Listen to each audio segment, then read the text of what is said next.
The people of Crimea, from what I've heard, would rather be with Russia than where they were. Putin's a killer.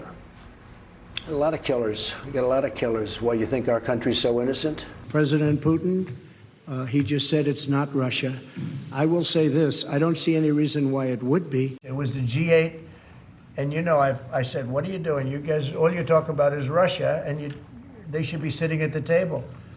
I think Putin would love to be back.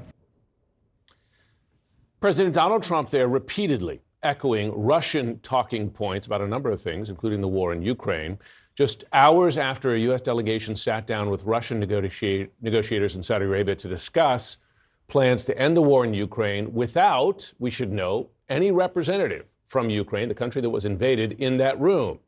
Trump went so far as to falsely claim that somehow Ukraine and Ukrainians started the war. I think I have the power to end this war, and I think it's going very well. But today I heard, we weren't invited. Well, you've been there for 3 years. You should have ended it 3 years. You should have never started it. You could have made a deal.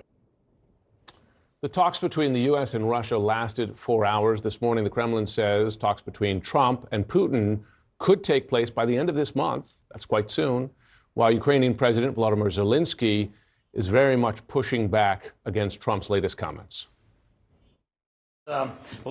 Unfortunately, President Trump, I have great respect for him as a leader of a nation that we have great respect for. The American people who always support us, unfortunately lives in this disinformation space. The U.S. president, he says, living in a disinformation space. Trump's inclination towards Russian President Vladimir Putin is drawing bipartisan criticism, Democrats pushing back against Trump's false claims about the war.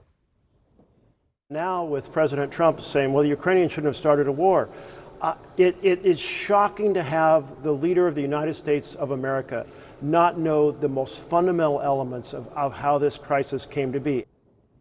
Republican Senator Roger Wicker also rightly called those comments false. Back to the panel now. Kristen, I'm just going to ask you about the politics because you have your finger on this and you test this. Do Republican voters like to see the U.S. president endorse Kremlin talking points? No. So Republicans are not, contrary to, I think, those who are on the other side of the aisle, they don't love Vladimir Putin. They're not supporting Russia in this conflict. However, Republicans and increasingly Democrats do wonder what's the end game here with the conflict in that region, that they don't necessarily see the possibility of Ukraine taking back all of its territory and there's a ticker tape parade and everybody's excited and they won, that no longer feels like a possibility. And so there's this tension between, on the one hand, very few, if any, voters say, yes, I hope Russia prevails in this conflict, or yes, I'm sympathetic to Vladimir Putin. On the other hand, does Trump have a little bit of leeway because so many voters say, I don't know where this is going, let's just get us out of this? But that's fundamentally different, because that is true. And for instance, on the NATO thing, I wrote about this in my book, that it was a dirty little secret in Europe and even the States that Ukraine getting membership in NATO was largely off the table, at least in the near term. But it is different to have a U.S. president say Ukraine is responsible for Russia's invasion. And it's not entirely new because this president has never definitively blamed Russia for the invasion. So, I worked in the Clinton administration when Leonid Kuchma, the second democratically elected president of Ukraine, came to the White House. We had a state visit. It was a very big deal. It was important because we were trying to bolster Ukraine. President Clinton went. First Lady Hillary Clinton went. So to now see some 20 years, 30 years, dating myself here, later, you have our president. So we were there to support Ukraine. Now our president is undermining the Ukrainian president and siding with Russia. I mean, I think at a bare minimum, people see that. They may not see the end game. But also, I wonder, do they see that and say, okay, but what about the problems here in our country? What about California? What about Asheville, North Carolina? What about the fact that, grocery prices are still going up and inflation is still high? Why are we spending so much time on that? Why, at some point, that there's going to be that question as well. I mean, there's, I think, a wider issue here about what is Donald Trump's foreign policy? What are we looking at here? Are we looking at a complete change in who our traditional allies are. This is the question that I keep on asking myself. Who are America's allies now? When you are praising Vladimir Putin and you are offending Canada, the European Union, Denmark Panama. over Greenland.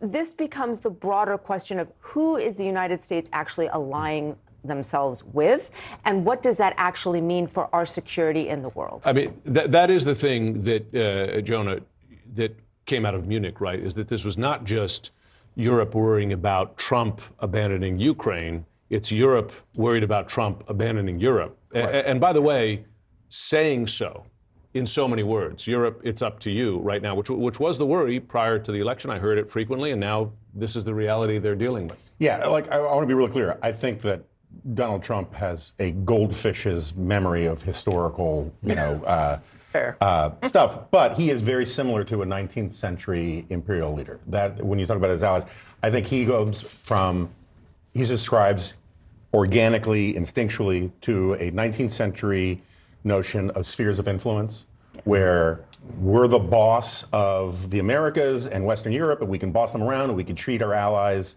as really like underlings, because this is our zone.